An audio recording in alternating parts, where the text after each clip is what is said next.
Have you heard? KushCon is headed to Tampa this August 6th and 7th. Network with more than 7,500 hemp and cannabis professionals, sample products from more than 300 brands, and take in over 70 educational sessions. If you work in cannabis or hemp, KushCon Tampa is the only place you can meet directly with the nation's largest distributors and retailers. Get tickets and learn more at kush.com/KushCon. Plus, because you're listening to this show, save 50% on tickets with promo code PODCAST. Again, that's kush.com/KushCon. From a studio high above the clouds of the Okanagan Valley, this is the Cannabis Podcast. Exploring the world of Canadian cannabis culture, one toke at a time. Now, here's your host and budtender, Gary Johnston. 99 bags of cannabis on the wall, 99 bags of cannabis. If one of those bags of cannabis should happen to fall, there'll be 98 bags of cannabis on the wall. Okay, maybe I should admit it. I'm a little high right now. But that shouldn't be a surprise to you if you've been here before. And if you have, welcome back. If this is your first time, that could be a bit of a surprise. But it's an example of what you might find happens here. The Cannabis Podcast is a podcast dedicated to a Canadian's cannabis culture, one toke at a time. And let me remind you that this program is intended only for those 19 or older in your jurisdiction and is intended purely for entertainment purposes. You should always consume your cannabis responsibly. And this episode, well, I have an interview with Paul Weaver, who is Director and Head of Cannabis for Boston Beer. They're making an entry into the infused beverage market. Their first entry into that market is in Canada, and we're going to have a talk about that. Plus, we had a story a few episodes back about a group of cannabis stores in British Columbia launching an action against the provincial government for not fairly representing the laws on Indigenous land. It raised quite a stink, and a lot of people saw it as a racist action without really realizing the content of what they were discussing. That's been cleared up a little bit this week because the Williams Lake First Nation has come forward in support of that action and with a really, really good explanation about why the provincial government's examples that they have set in relation to actions on Indigenous land are just so wrong and so unfair. So that story's coming up. Plus, we've talked before about the excise tax, how the excise tax being applied to every single gram of cannabis sold is killing the cannabis industry. Well, it's making a lot of money for government. We have a story from Okanagan Z on that. And of course, we are going to stop on Cultivar Corner. We're going to Pemberton for Coast Mountain Cannabis and some delicious pure cake skunk. All of that and more on episode 99 of the Cannabis Podcast. And before we get too far in, let me stop and say thank you. Thank you for being here. Thank you for listening. It really does matter to me. I truly appreciate that you're along for the ride. And I also wanted to offer some other thanks. You know how this industry has grown. We've started off, 3.5 years ago, and it's getting better. There are problems, certainly, but we're getting better at this whole game. And one of the problems that we had was the customer service that we were receiving from all of the various cannabis store companies. They had their hands tied. It was really difficult for them to offer any kind of resolution to anybody. And it seems the industry has kind of figured some of that out. And whether or not there's more leniency or more, I think there's more just understanding is how I perceive it. So here's what happened to me. The growing season hasn't started very robustly here. Oh boy, is that putting it mildly. This is the first year that we have had seed failures. Failures after germinating and putting them in the ground, and seeds just not popping. It's been a very dismal start to the year. We have, I think, 3 plants that are in the ground, and even they aren't doing too well. But that's another story, and I'm not yet ready to tell all of that story. But the point here is the seeds failed. So we had time. I decided to buy some more seeds, and we'll just replace them. So I did. I think I actually went on to BC Cannabis stores, just because it was late at night and I wanted to get it done, and I wanted to have them here. And I picked up some AK-47 auto seeds from 34th Street Seed Company. Got them fairly quickly. We did our usual trick. We have a standard methodology, as most of us do, and I think many of us it's the same. Couple paper towels or napkins layered with the seeds in the middle, and keep those napkins moist until the seeds start to pop. It's worked 85, 90, 95% of the time. So in one set of seeds, again, they all popped. The problem with those originated when we actually put it in the ground. Now, to replace those, I got some other seeds, and it was those seeds that didn't pop. When I got those AK-47 autos, we put them through the usual stuff.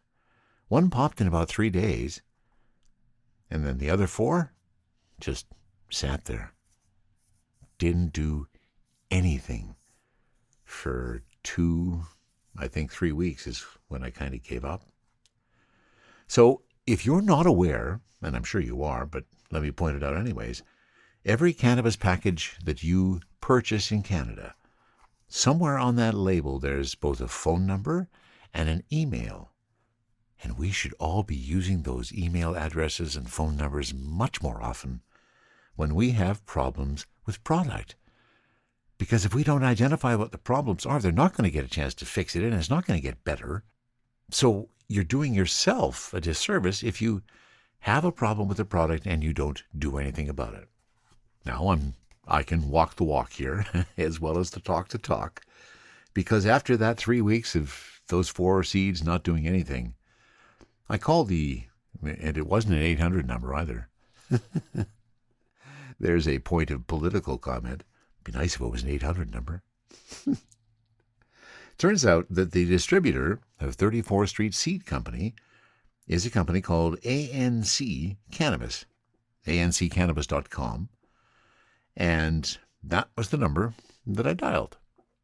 Got into their phone system, ended up leaving a message, expressed the problem that I'd had these seeds that hadn't popped, and even though we had had tremendous success over the years, I left a voicemail message, and I finished that voicemail message intentionally with, "Oh, and I also run a podcast, and I'll probably talk about this." I got a call back within an hour. Now, I don't know if it's because I said that I have a podcast or whether I would have just gotten that service. Maybe I shouldn't have said anything and found out that that'll be an experiment for future. But James, my man, he contacted me from ANC within that hour. Wanted some further information, so I connected up with him, gave him a call back. He said, "Well, we'd like to verify that, you've done everything that you can do to make sure those seeds pop." So I explained what we had done, and at the end of that, he said, "Yeah, you pretty well did everything that we would have." So I have to say I was really pleased. James made me whole once more, and really impressed with the customer service, really impressed with how prompt it happened, and that's a good sign. That's a good sign that our industry is getting stronger from that perspective, even though I have a story a little bit later on about some issues with some weakness in the industry. But that certainly exemplifies to me that the folks at ANC take customer service very seriously. And I thank you for that. From the Cannabis-infused studio in the clouds, this is the Cannabis Podcast. And we're going to stratcan.com for our first story, this one written by David Brown. Some BC First Nation leaders say they have become frustrated with the lackluster enforcement of provincial rules for cannabis businesses operating on First Nations land. Leaders with Williams Lake First Nation, WLFN, which operates 4 cannabis stores as well as a micro-cultivation facility in BC's interior region, say they are concerned with the unlevel playing field created by the province's policy of not enforcing provincial cannabis regulations for businesses operating on First Nations land. WLFN is extremely concerned about the ongoing proliferation of unregulated cannabis businesses on First Nations land, says Kirk Dressler, the Director of Legal and Corporate Services with the WFLN, and the CEO of both Nations Unity Cannabis and Sugarcane Cannabis. Although many assume that businesses that operate on First Nations land are Indigenous-owned and benefit the communities, Dressler argues the truth is much less rosy. Many, if not most of these businesses, are owned and operated by non-Indigenous individuals who are exploiting the protection afforded by an assertion of sovereignty with respect to First Nation reserve lands.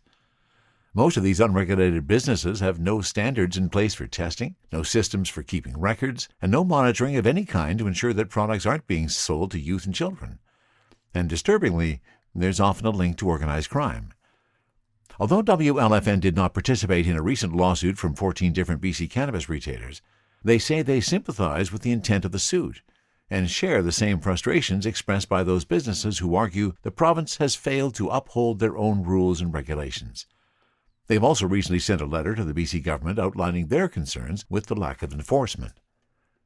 WLFN is not surprised that retailers in the Okanagan have taken the drastic step of commencing legal action against the province of British Columbia, continued Dressler in an email to StratCan. Like the plaintiffs in that case, WLFN has invested hundreds of thousands of dollars in legal cannabis retail infrastructure in the Okanagan, and has lost hundreds of thousands of dollars more as a result of the way the province is operationalizing its legal framework. Dressler argues that if the government is going to seek to help First Nations in the cannabis space, they should be better assuring those operating within the legal framework rather than turning a blind eye to those operating outside of it. To be clear on our line of thinking, the province has previously and repeatedly maintained that provincial laws are laws of general application, and that the CCLA and CDA apply on reserve. So we're left to assume that the lack of enforcement has more to do with reconciliation, respect for Indigenous communities, and a desire to see the advancement of Indigenous businesses than it does with jurisdiction. But if reconciliation and the advancement of Indigenous business is the goal, aren't Unity Cannabis and Sugarcane Cannabis, as genuine 100% Indigenous-owned enterprises, companies that should be shown the greatest deference by the province? While the provincial government is largely ignoring many of these unlicensed operators as long as they operate on First Nations land, he says legal businesses face an enormous amount of oversight and legal scrutiny. All the energy and effort with respect to compliance and enforcement has been directed at licensed operators, while the province has chosen to do nothing with respect to those who are operating in the grey market, particularly on First Nations land. This isn't a matter of a policy decision. There is a law in place, and it seems relatively clear. The province has simply made operational decisions not to take enforcement action. BC's Minister of Public Safety and Solicitor General Mike Farnworth has also acknowledged this approach. While the province, he explained in 2020, takes the position that BC's Cannabis Act is a law of general application that applies to all of British Columbia, including First Nations land, Farnworth says there is a concern that this interpretation could be tested by actions such as enforcement. With cannabis, like a number of other issues when it comes to First Nations, our view, the province's view, is that, yes, they are laws of general application, said the minister. Just as with some other issues, the First Nations have said, no, these are areas of our jurisdiction, and that's both at the provincial level and at the federal level.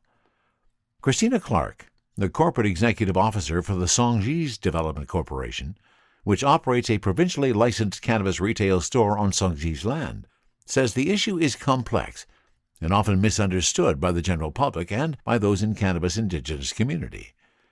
Although Clark says she doesn't oppose the different approaches taken by some First Nations in BC in regards to cannabis production and sale, she says that the province's lack of enforcement of their own laws has created an unlevel playing field for First Nations like Songhees that have opted to work within the legal framework. Because of the respect First Nations have for the autonomy of other First Nations, they have the right to take a stand in that way, and they have the right to put that forward as their position. But it can damage the business of those of us working in this industry on the regulated side. So we will benefit if those are shut down or made to bring their products into regulatory compliance. It will put us all on an even playing field. And while Clark says she sympathizes with the sovereignty argument, she highlights that there is no court precedent for that when it comes to cannabis.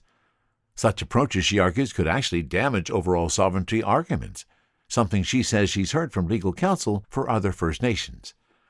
You can't argue that you were selling cannabis before and so we can do it now. You can't claim that. And if you try to stretch that, you kind of damage the things where you legitimately can claim that. Very interesting perspective. From stratcan.com and a story by David Brown, this industry continues to change and evolve, and let's see if it becomes a more level playing field. The Canadian beverage market continues to be an interesting space, continually growing, different drinks coming to the market, some of them being pretty successful, others kind of fading off into the distance, I guess. Today, we're learning about a new beverage that is coming from the U.S. In fact, it's coming from Boston Beer. Today, I introduce you to Paul Weaver, Director and Head of Cannabis for Boston Beer. When I was first introduced to Paul, I thought that's a real cool title for a gig. It must be a fun job to have. And apparently it's had some impact for Paul. We pick up the conversation just after I've asked him about it. Well, my parents in Mesa, Arizona, don't quite know what to tell their friends in terms of what I do, but they're pretty pumped for it because my mother's originally from Boston, so she likes that. I joined the Boston Beer Company last year to lead a cannabis division, a cannabis subsidiary of the Boston Beer Company. And the Boston Beer Company is based, of course, out of Boston, but we're most famous for Samuel Adams beer, Twisted Tea, Truly Hard Seltzer, Angry Orchard, some real hit makers in the beverage alcohol space. And if you know anything about those brands, they're all very similar in terms of getting in early in a category and helping to kind of drive its success and become kind of quality leaders in the craft beer space and the cooler space and the seltzer space. So we've been tasked with extending that capability, that sensibility into this emerging category of cannabis. And right now, based on our US standing, only permitted to do that in the market of Canada right now. So Canada is our first market for our cannabis operations, but it'll be far from our last. I'm going to assume, and sometimes assumptions can be wrong, that you are the head of the cannabis division. Do you have a background in cannabis, Paul? Yeah, I mean, I joined, I'm first and foremost a beer guy. I started in the beer business with Molson Coors back in 2011, and I worked there for 7 years and learned a lot about how the beer industry works and what drives passion and quality in the beverage space. And then I joined Canopy Growth Corporation in 2017. About a year before legalization in Canada as their head of innovation and their director of innovation, and did a whole crash course basically on every form factor you can think of. But beverages absolutely was a focal point of ours in the innovation space, and bringing those two passions together of cannabis and beer here at Boston Beer Company is really what led me to where I'm at now. So yeah, my background is first in beer, then in cannabis, and now cannabis beer. Okay. And then personally, do you consume cannabis?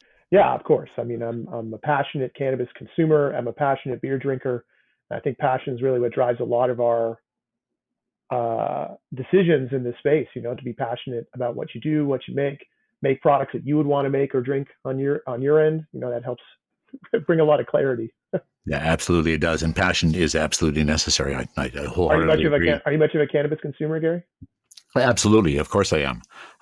That's the podcast. The cannabis podcast started 3 years ago to recognize the fact that I had been consuming cannabis for 5 decades, and legalization now happened in our country. I was thrilled about it, and I wanted to promote it and to be the voice of the legal cannabis world, and that's kind of what I've been doing. So that's why I always ask the question, because we have had some people on the show that don't consume cannabis. They're just in a role where they're promoting it, which I honestly find a bit weird.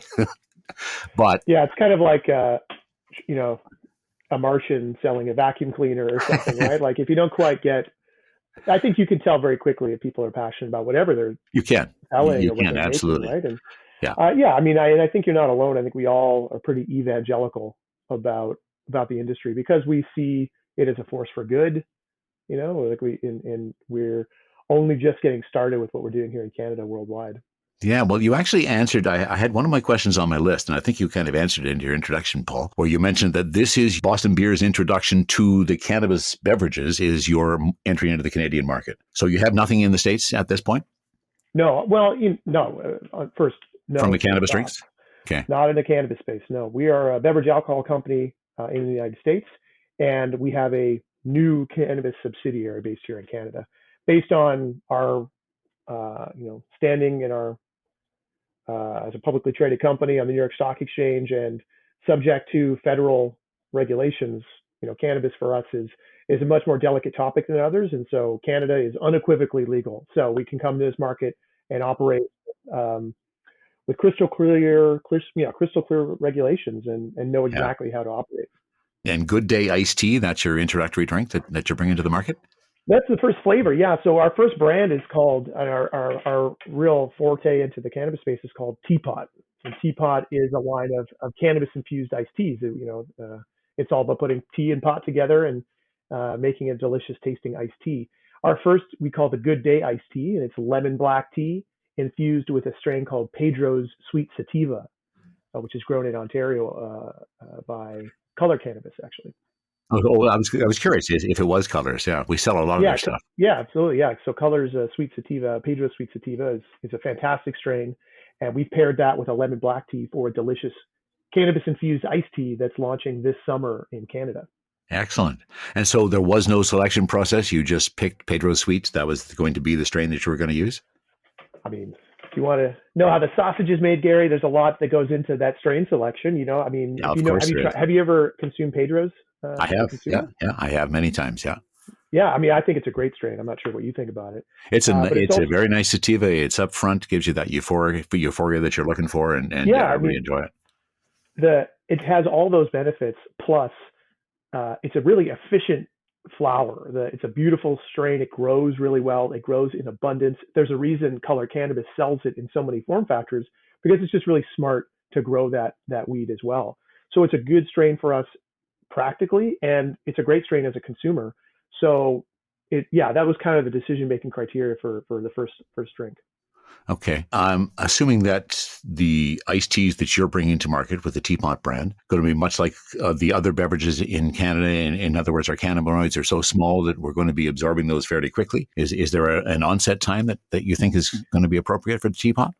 We haven't done the clinical PK onset time studies to give you clinical data, Gary, but it is a cannabis beverage, which inherently is a faster onset time than a traditional edible, probably somewhere in between an edible and smoking. Smoking inhalation is going to give you that immediate effect. Edibles are going to have that slow burn, and we're right in the middle. 10, 15 minutes probably is your expected onset time when you start feeling some effects. Um, but it's very different than a lot of the cannabis drinks that are in the Canadian market. Like, we are beverage experts, and we have a tremendous amount of resources in product development and making things taste amazing.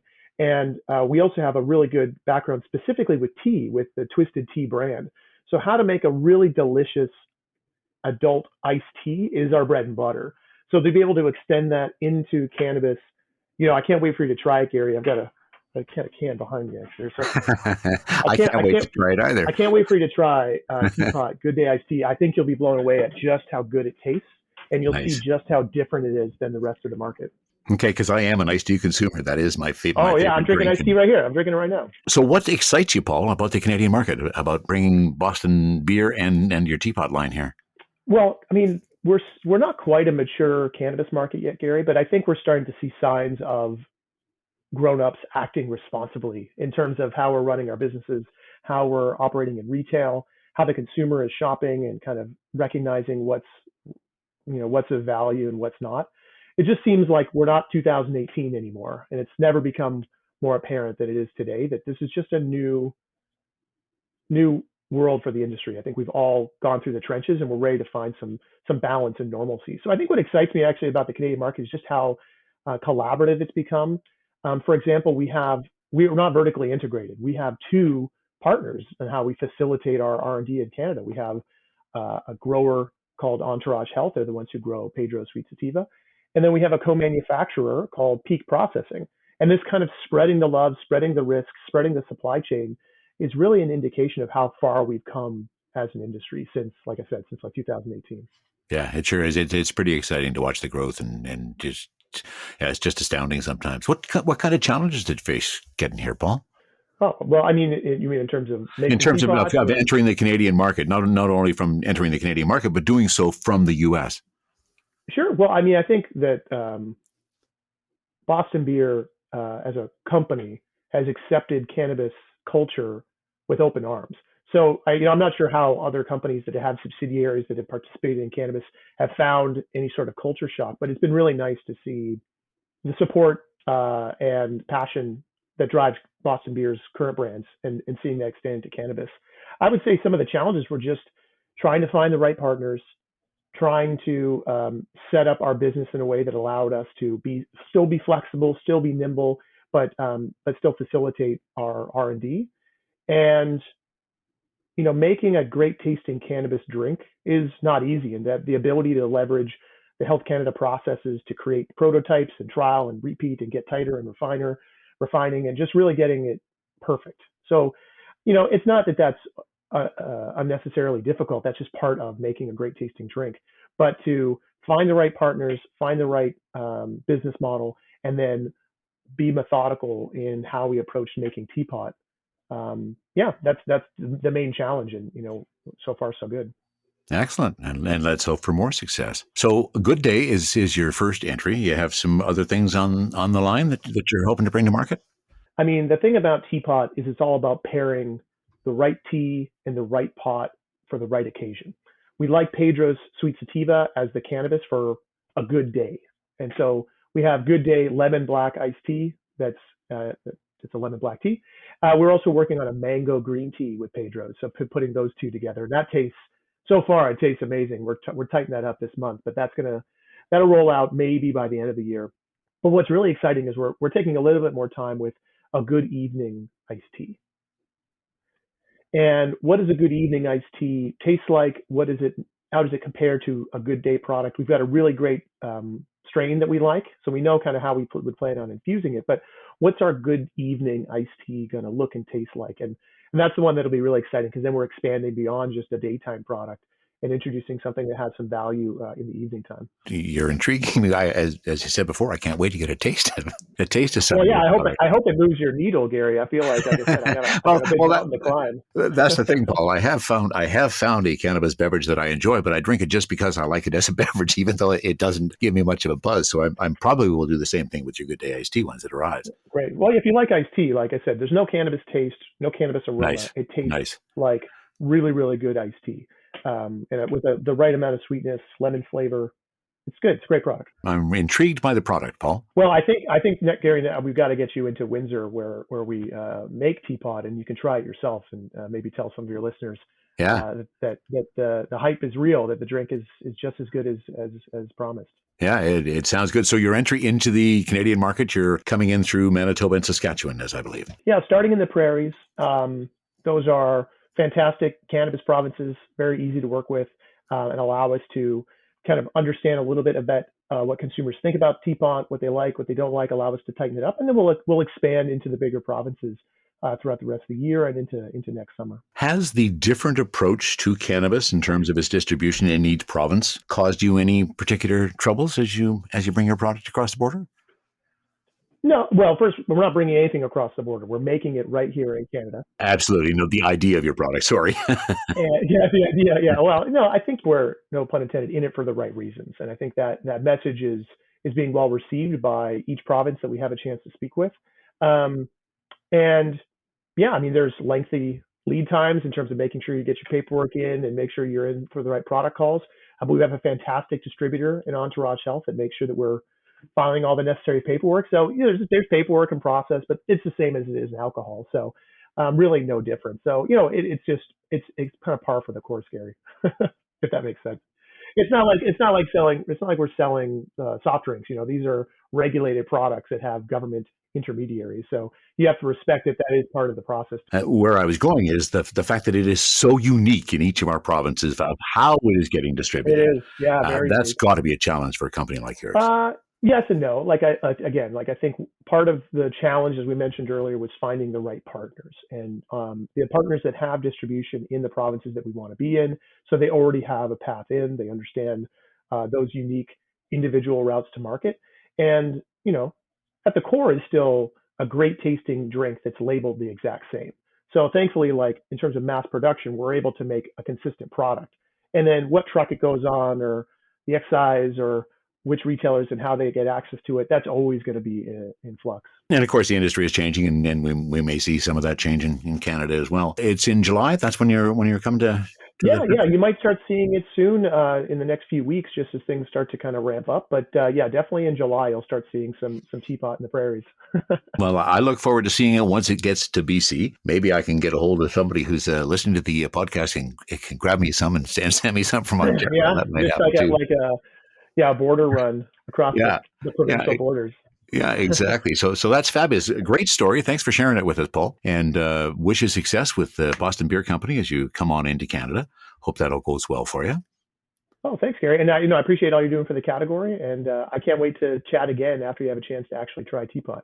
Yeah, I look forward to that too. So what I'd like to finish up with, Paul, if you don't mind, is my hot seat questions. Just a few short, simple questions to get some perspective on your cannabis experience. Do you have a favorite cultivar? I really like anything in the tangy world. So sour tangy or anything tangy is always going to pique my interest. I love Pedro's in terms of it being an efficient strain for our drinks. But if you want to know the real answer, Gary, my favorite cultivar is sour tangy. Sour tangy. Have you tried any of the sour tangy infused? In our beverage? No, just in terms of a product. The sour tangy, and there's some sour tangy infused pre-rolls out there now. Oh, I see. No. I'm that's a little too hardcore for me. No, just nice 14-15% sour tangy is just perfect for me. Nice. That's a nice percentage too. I appreciate that too. Hard to find. But, yeah, absolutely. Joints or bong?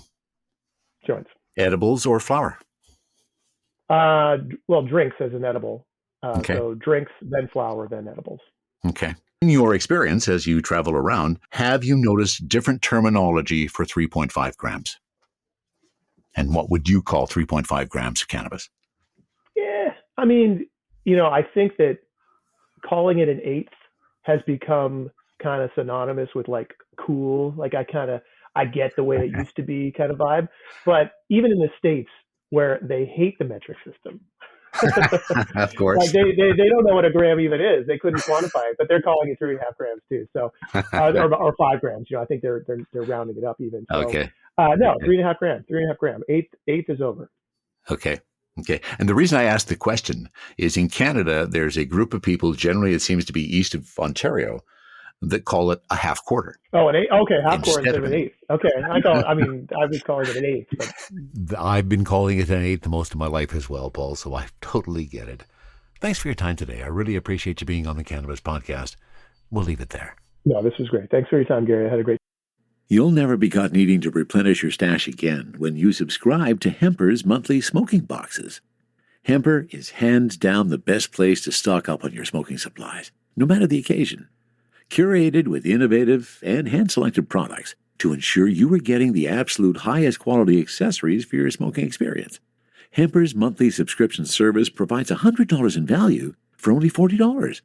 There's also the convenient option to receive one every month, 3 months, 6 months, or yearly.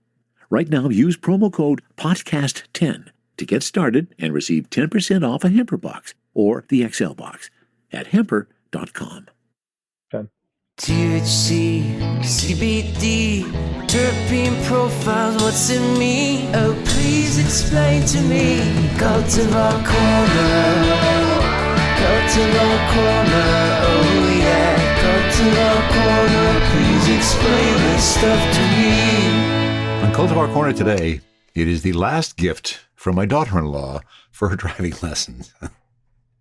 It's been going on for a while now. And it seemed every time we got together, she had another bit of weed for me, which I really loved. I love her and I love the fact that she was so generous with her lessons. But this was it. We finished them up. In fact, she's taking her driving exam, I think just a couple of days from the time I'm recording this Cultivar Corner, I'll post you what the results of that were, because I know we all want to know. And this was the last she gave me as we were heading out for our final run before she does her exam. Once again, she got this from Kilo Cannabis, and once again, some really fine weed. This is in a really nice glass jar, black glass jar, from Coast Mountain Cannabis. And this is BC Organic Pure Cake Skunk. That's what the buds are looking like. You'll see beside me as I pull up the picture of it, you'll see that it was a full 3.5 grams. And as I twirl that bud around, you can see all of the lovely little helix, the lovely color that's in there. Let me get my jeweler's loop. Reach back and grab that, and here we go. And let's take a look and see what we got for our trichome fields. Oh, holy crap. It's not very often I pop this up and wow. Oh, trichomes all over the place and kind of a golden hue because there's lots of amber. Just a sea of amber in there. Wow.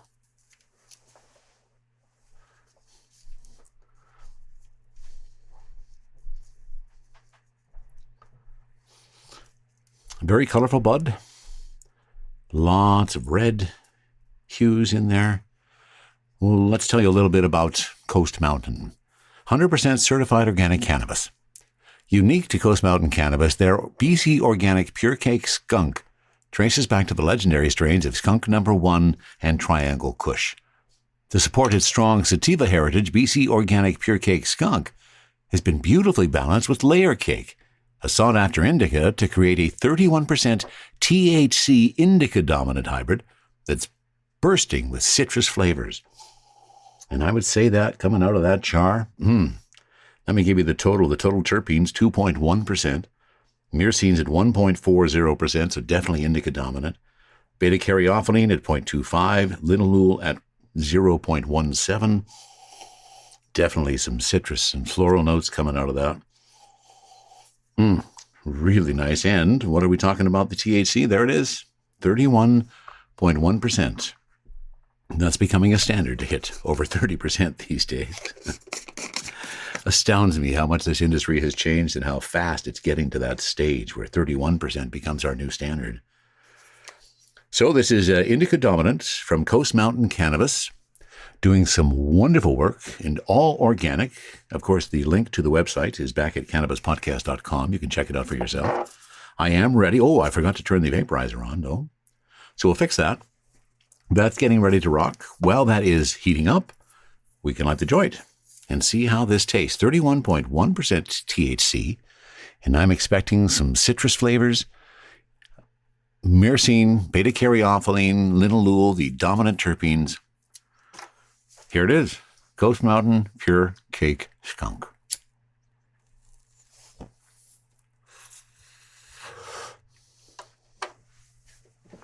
Oh, nice and smooth. I get a few citrus notes inhaling it off the joint. Take a look at the ash. Oh, nice and clear. Nice gray, white ash. Don't see any black in that at all, which, considering that they are 100% organic, I would have been very surprised had I seen any of that.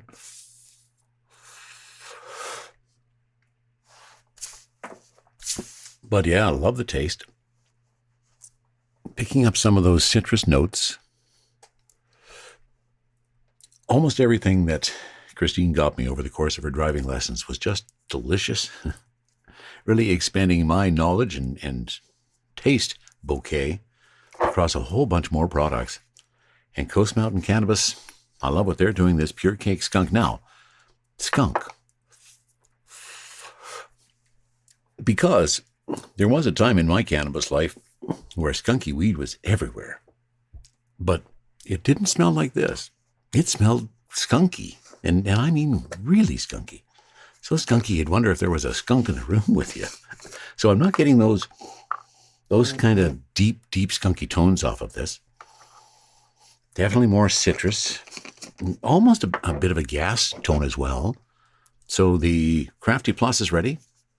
Let's give it a try and see what it tastes like through the vaporizer.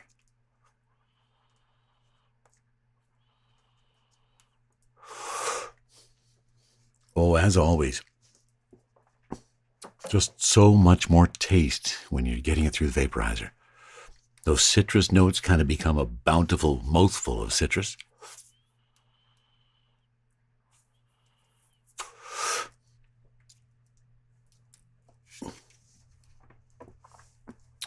Now, I'm not sure if it's anything to report, but the joint went out on me because I stopped smoking it.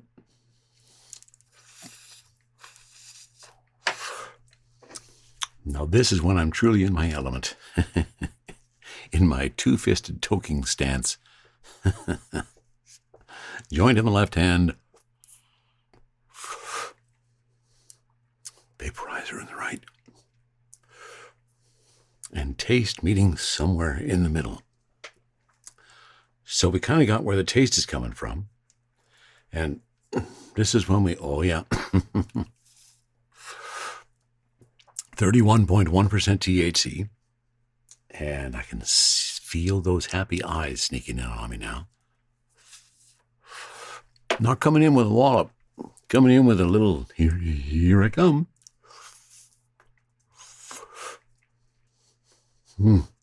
But coming in nonetheless.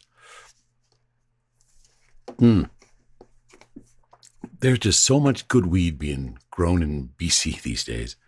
Right across the country, but especially in BC, there's just so many fabulous growers that are out and around these days, creating a bunch of great weed that is such a pleasure to smoke. Oh, yeah.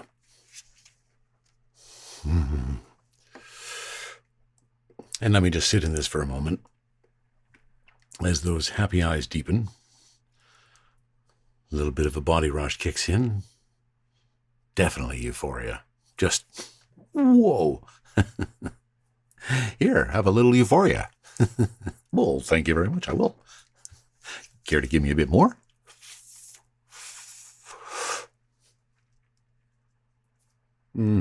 This feels like it's going to be a real fun high.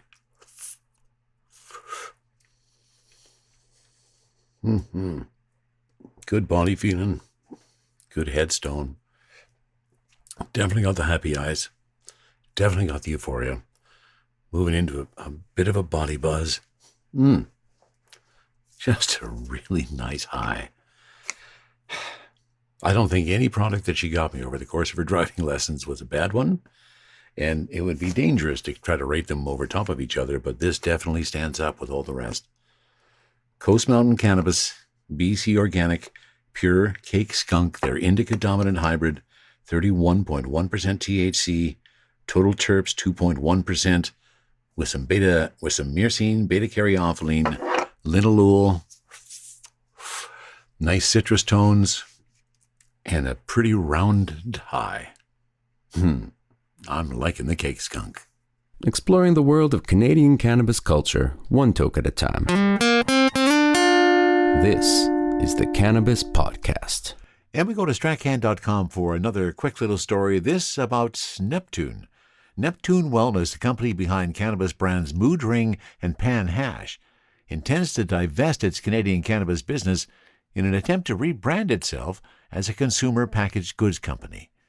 The move, announced today, would include the sale of Neptune's Sherbrooke, Quebec facility and staff layoff. The company says the facility is appraised at $21 million. The move would mean laying off 50% of Neptune's workforce, accounting for over 30% reduction of total payroll costs, and an estimated annual cost savings of $5.8 million. Today's decision, while difficult, is a step that is necessary to best position Neptune for long-term success, said Julie Phillips, Neptune's chair of the board, in a company press release. Together with management, the board has worked carefully to explore all possible avenues, and we are confident that the decision to exit the Canadian cannabis sector and realign focus on our consumer goods brands is the best next move for both the company and its shareholders.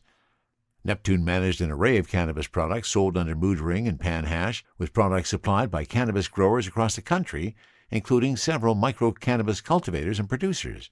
With the plant's divestiture of its cannabis business, Neptune is renewing its focus on the core brands, Sprout Organics and Biodroga Solutions, that align closely with future consumer trends and show a greater potential for future growth and profitability.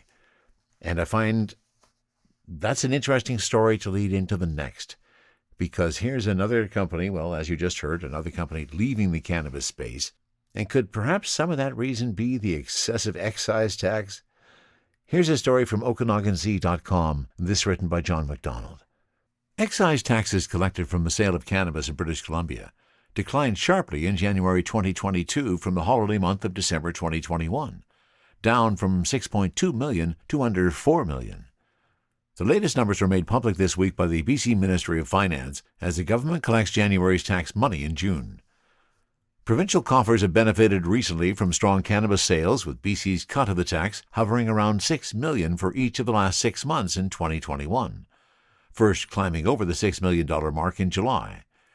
Its share from September 2021 was a record-setting $6.5 million from the sale of cannabis and its byproducts. Since legalization in October 2018, the government has collected about $116 million.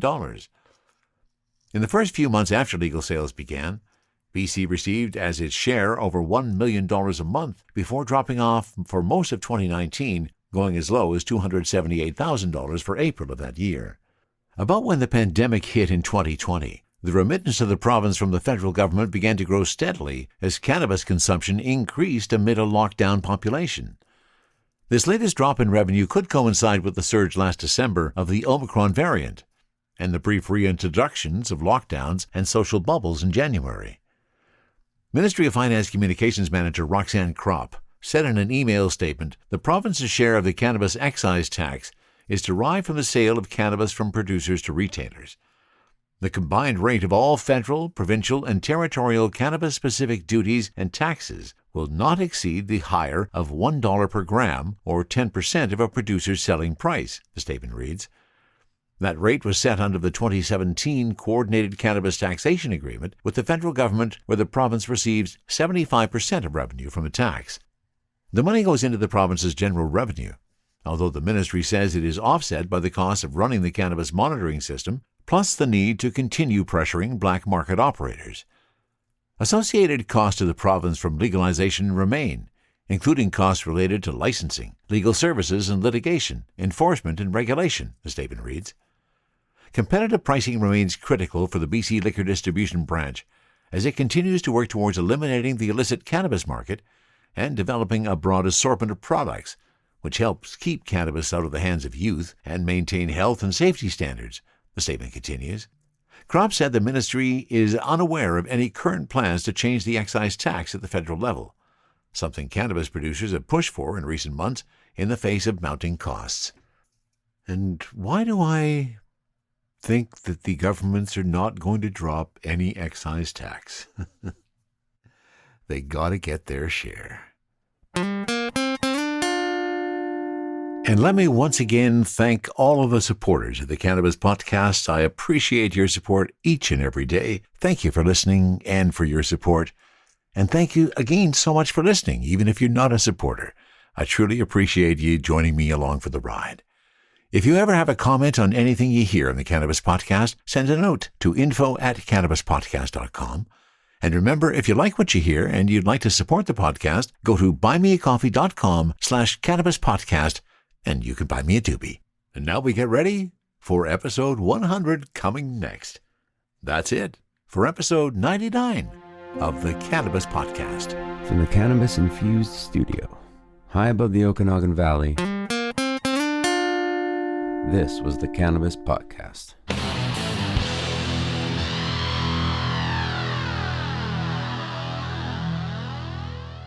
Hey there, this is Cheryl Murray Powell Esquire, and I'm the host of the Terps in the City podcast.